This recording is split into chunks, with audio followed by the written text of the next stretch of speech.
In Magic the Gathering, keyword abilities can make creatures significantly better. Two of the most heavily used keywords are Flying and Vigilance. Flying makes it so a creature can only be blocked by other flyers and creatures with reach, so a flying creature is often a great way to get an evasive damage your opponent can't do anything about. Meanwhile, Vigilance is a keyword ability that makes it so a creature doesn't have to tap to attack. When you combine these two keywords, you end up with quite the formidable creature, one that can do lots of hard to block damage and still hang back on defense. Limited Edition Alpha's Serra Angel was the first card with this keyword combination, and in fact for about a year she was the only card in the entire game with Vigilance, although Vigilance didn't actually become a keyword until 2004. The fact the Angel had these two keywords played a major role in making it the best creature in the game during the first few years of Magic. During an era where 99% of what creatures did was attacking and blocking, she was simply the gold standard because she was so good at doing both at the same time. By the way, if you'd like a deeper dive on Serra Angel and how good it used to be, I do have a whole video about it. Anyway, this video kind of takes a look at Serra Angel's successors, the cards that have both Flying and Vigilance. To be eligible, a card simply had to have those two keywords or make a creature token with those two keywords. In all, there are 231 cards with both Flying and Vigilance, and in this video we'll take a look at the 10 that have left the biggest impact on competitive Magic. This video is sponsored by Card Kingdom. If you want Magic singles or sealed product, use my link in the description.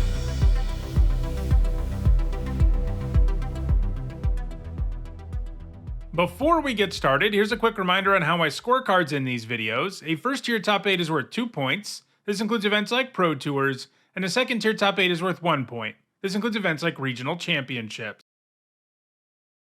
At number 10, it's Giada, Font of Hope. Like Serra Angel, Giada, Font of Hope is an angel, and many angels do come with these two keywords thanks to the precedent set by the original angel. Flying and Vigilance are both very white keywords, of course, but angels are by far the creature type that has those two keywords the most often, with 56 Flying Vigilance angels out there. That's more than a third of all the creatures sporting this keyword pair. So it's not too surprising that Giada is the first of several angels that we'll see on this list. Anyway, this Flying Vigilance angel is a generic and a white for a 2/2, and she really likes to support her fellow angels, because when they enter under your control, they enter with an additional +1/+1 counter for each angel you control, and she can tap for white mana that can only be spent on angels. Having the combination of Vigilance and an ability that requires tapping is nice, because you can still have Giada swing in for 2 and then tap her for mana in the same turn. When we take a look at this kind of card, it's no mystery what decks it's played in. Giada has been played in Angel decks in both Standard and Pioneer, which can quite easily take advantage of the Angel upside Giada offers. These decks have other amazing payoffs like Bishop of Wings and Righteous Valkyrie, both of which can gain you a lot of life for playing Angels on top of additional upside. It's also worth noting that she's incredibly popular in Commander, the 12th most popular commander overall in EDH Rec. Giada is still putting up top 8s in Pioneer, and she could move up the list in the future. At number 9, it's Parhelion II. For 6 generic and 2 white, it's a 5/5 vehicle with First Strike and Flying in addition to Vigilance, and it has Crew 4. When it attacks, you create 2 4/4 white angel creature tokens with Flying and Vigilance that are attacking. So not only does this vehicle have Flying and Vigilance, it makes tokens that have Flying and Vigilance too. 8 mana is a lot, but Parhelion definitely delivers since it not only smashes in for 5, it gives you 2 huge angel tokens that will stick around. Of course, if one actually had to pay 8 for Parhelion, it probably wouldn't see much competitive play, but there happens to be one really awesome way to cheat it into play in Pioneer, that being Greasefang Okiba Boss. This creature lets you reanimate a vehicle at the beginning of combat, and it has the exact 4 power that the Parhelion needs for crewing. So in that deck, you can get Parhelion into play on turn 3 pretty easily, and while Greasefang does bounce the vehicle it reanimates to your hand at the beginning of the next end step, those angel tokens aren't going anywhere. Greasefang decks have been at the top tier of Pioneer for more than 3 years at this point, and I don't think that's going to change. Parhelion II is likely to climb up this list since a couple of the cards in front of it are inactive.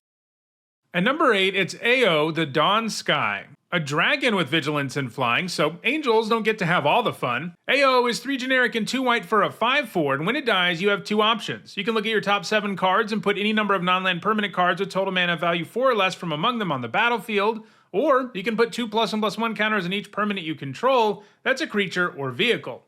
Having these two choices is great because they are good in opposite situations. If your board is nicely built out, you'll put counters on everything, but if you don't have much of a board presence, AO can make sure you have one even after he goes down, and you get all of this on top of it just being a huge dragon that can end the game if your opponent doesn't kill it. All of that power made AO fairly heavily played while it was in Standard. At first, it showed up in control decks and sometimes White Weenie, but it eventually found a home in what was, for a time, the most powerful deck in the format, Esper Legends. This deck was all about playing legendary creatures and getting extra value out of that fact with Plaza of Heroes and Kamigawa Channel lands, so these decks could get a ton out of having a powerful white legendary creature, especially one that was likely to allow you to make sure that there was some legendary presence on the board, even if it died. The deck also ran a huge number of creatures, so putting counters on everything was often quite good too. However, after all of that success in Standard, and a little bit in Alchemy too, AO hasn't managed to see play in any other formats, and Parhelion II is likely to pass it in the near future. At number 7, it's Sphinx of the Steel Wind, which is an artifact creature that costs 5 generic, a white, a blue, and a black for a 6/6 with many more keywords beyond Flying and Vigilance. It also has First Strike, Lifelink, and protection from red and green. As is the case with most Magic cards that cost 8 mana, like Parhelion, people rarely actually pay the cost, and that's what the case is here too. It's fairly easy to cheat into play in the right formats. People get it into play early, and its huge body and slew of keywords makes it very difficult to beat, potentially downright impossible if someone is counting on red or green removal to get the job done, and people often are, as those are the two best colors for artifact removal. That prohibitive mana cost kept it from seeing play in Blocker's Standard, and it even only has a single point in Modern, but it has found tons of success in the Eternal formats, where you have access to the most powerful ways to get around ever paying for the Sphinx. In Legacy, it's been put into play using Show and Tell, Goblin Welder, and Animate Dead. It sees the most play in Vintage though, where it's a fairly common card to put into play with Tinker.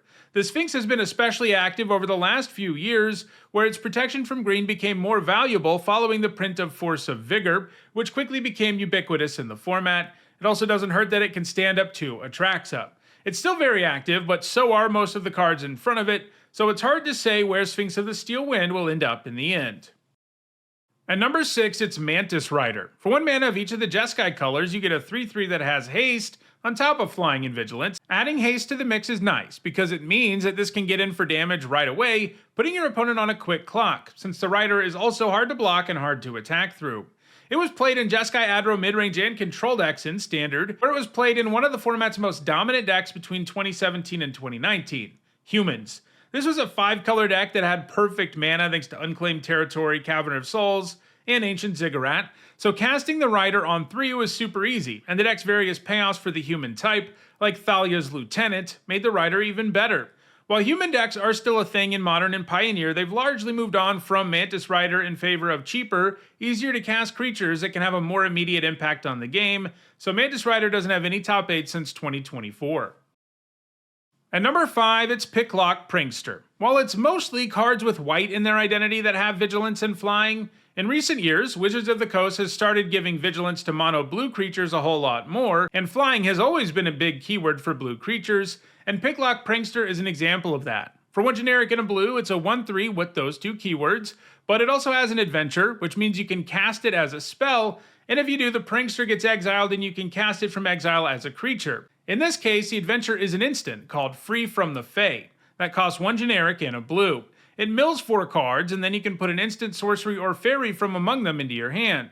So if you have the mana and the time, this generates a great 2-for-1 that also loads up the graveyard. The 1/3 Flying and Vigilance body might not be that exciting, but this does generate awesome value for the cost because you get something else before you ever play it as a creature. And even though this is a relatively new card, it's already seeing play in multiple formats in decks that love spells and or graveyards. For example, in Standard it's seen play in blue tempo decks that like to play both Haughty Djinn and Tolarian Terror, both of which get way better the more spells you have in your graveyard. It was also used in Omniscience decks, which used Abuelo's Awakening to bring back that powerful enchantment, and the Prankster could both put the Omniscience into the graveyard and find you your Abuelo's Awakening. Ultimately, those decks were way too good and Awakening got banned. The Prankster still sees a little bit of play in tempo decks in Standard, but it sees far more play in other formats where there are more ways to take advantage of its impressive ability to mill and draw you a card. In both Pioneer and Explorer, it's used in Arclight Phoenix decks. The Phoenix can come back from the graveyard anytime you cast 3 or more spells in a turn, and the Prankster can make sure your graveyard has Phoenixes in it, while also helping contribute a spell when you cast it as an adventure. In Modern, it's been played in Reanimator, where once again it can help you mill stuff into the graveyard, while also fetching you the spell you need to bring a creature back. It sees play alongside Murktide Regent in the format too, which is a lot easier to cast and gets a lot bigger when you have a well-stocked graveyard. The Prankster is going to continue to put up top 8s, especially in Pioneer, so it's almost assuredly going to end up higher on this list in the future. At number 4, it's Reidane, God of the Worthy. For 2 generic and a white, she's a 2/3 with Flying and Vigilance. She makes snow lands your opponents control enter-tapped, and she makes your opponent pay 2 generic mana extra to play spells that cost 4 or more mana. So she's got some nice efficient stats that are great on both offense and defense, while really hating on expensive cards, including sweepers, which it will give you 2 extra turns against, which is great if you're an aggro deck. The upside doesn't even end there though. She's also a modal double face card, meaning it has 2 faces and you can choose which side to cast. In this case, the other side is Valkmira, Protector's Shield. It costs 3 generic and a white, and it prevents 1 damage your opponent's stuff does to you or your permanents you control, and it counters spells that target you or your permanents unless your opponent pays 1 generic. Reidane is mostly cast as a creature, but having the Valkmira option doesn't hurt, especially if you already have Reidane in play and you draw another one. Unsurprisingly, this creature that is both disruptive and a good source of damage has been played in white aggro decks in Standard, Pioneer, and Historic. She's a sideboard card more often than a main deck one. For example, she's played in the sideboard of the aforementioned Pioneer Angel decks. She's great to bring in against opponents who are reliant on more expensive spells to get the game under control. Reidane is going to continue to put up top 8s in Pioneer going forward. I just told you about Reidane, God of the Worthy, and I hope you think I'm worthy too of your subscription. I'm closing in on my goal of 100,000 subscribers by the end of the year, and I'd really appreciate your help in getting me there. At number 3, it's Archangel Avacyn. It's been a while since we saw the last angel on this list, but I did promise you that there would be more, didn't I? Reidane and Archangel Avacyn are actually tied in total points, but I gave Archangel Avacyn the higher spot on the list because it has more first-tier top 8s. Anyway, Archangel Avacyn has the same mana cost stats and keywords as Sarah Angel does, but she also has a lot more going on. She's got Flash, and when she enters, creatures you control gain indestructible until end of turn. That trigger counts her, of course, so she can flash in an ambush block and really wreck your opponent's attack, especially if you have some other creatures. And she can even blank removal spells or board sweepers out of nowhere too. She can quite easily generate a 3-for-1 just by entering the battlefield at instant speed. She's also a double face card, which means she can transform, and she does so when a non-angel creature you control dies, at which point she turns into Avacyn the Purifier, a 6/5 flyer that does 3 damage to each creature and each opponent when she transforms, so she can really reshape the board while doing tons of damage. If you can find a way to transform her while your creatures are still indestructible, it can even become one-sided. She was a staple in white decks in Standard. Regardless of whether the deck was control or aggro, this allowed her to put up 95 points in Standard alone. While almost all of Avacyn's points came in Standard, she does have a lone Modern point from 2018,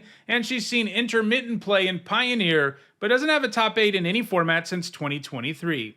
Her place on this list is almost entirely reliant on Standard, a format she rotated out of a very long time ago, so some of the cards on this list that are newer but have already established themselves as important in multiple formats, like Picklock Prankster, are going to pass it in the future. At number 2, it's Heart of Kiran. For 2 generic, it's a vehicle that is a 4/4 with Flying, Vigilance, and Crew 3, and you can also remove a loyalty counter from a Planeswalker to pay for its crew cost. Like many vehicles, this is huge and imposing for the cost, and the crew cost here is a little expensive for what it is, but the fact you can get around it entirely by using a loyalty counter is a pretty big deal. The combination of Flying and Vigilance also means your opponent has to account for this vehicle on your turn and theirs in a big way, not something that can be said about very many vehicles. Basically, you can crew it for free in the right deck, and the downside was still a pretty efficient aerial beater. Since it's colorless, it was pretty easy to slot into decks in Standard, and it showed up in most decks at a decent combined number of planeswalkers and creatures. It was at its best in decks that had various artifact synergies, like the vehicle decks in the format. it often felt like a staple, for example, appearing in 7 of the top 8 decks at Pro Tour Aether Revolt. It's also gained some points in Pioneer, where it really caught on in Devotion to Green decks for a while. These decks used lots of Planeswalkers, including Karn the Great Creator, which could grab it from the sideboard when you really needed an aerial finisher. But Karn got banned, and the more recent Devotion decks no longer run so many Planeswalkers, so it doesn't have any top 8 since 2023, and currently doesn't have a home in any format. And at number 1, it's Atraxa Grand Unifier. This Flying Vigilance Angel also has Death Touch and Lifelink, and when she enters, you reveal the top 10 cards of your library, and for each card type, you can put a card from among those cards with that type into your hand. In other words, she's a huge win condition that makes it hard for your opponent to win thanks to all that life gain, which is relevant on both attacking and blocking thanks to Vigilance. But what really pushes her over the top and what makes her one of the best creatures ever is that Enters trigger, which is likely to draw you like 4 cards or more. So even if your opponent can kill Atraxa, you have absurd card advantage, and if they don't kill Atraxa, they're going to die. So they're never really in a good position if Atraxa has entered. As with a few other cards in this list, she's too expensive to reliably cast, but that's fine, because since being printed in 2023, Atraxa has become the premier creature to cheat into play in every single format, since she's so hard to beat. She's been reanimated in every format. In Modern, she's been cheated into play with Indomitable Creativity. In Legacy, you see her put into play with Sneak Attack or Show and Tell. And in Vintage, she sees play in Oath of Druids. Basically, no matter what format you're playing right now, Atraxa is a card you're pretty likely to see in play. She's not only the best card with Flying and Vigilance in all of Magic, she's also one of the best creatures ever printed, and she's going to be number 1 on this list for the foreseeable future. So, those are Magic's top 10 cards that have Flying and Vigilance. Do you like it when your creatures are hard to block and don't have to tap to attack? If so, check out the description, where you can find a direct Card Kingdom link for each card that appeared in the video. If you enjoyed this video, please like it and share it so that others can enjoy it too. If you want to catch up on past videos, including many more that look at keyword abilities, you should see a playlist on your screen shortly. And if you want to catch future videos, don't forget to subscribe. Thanks for watching.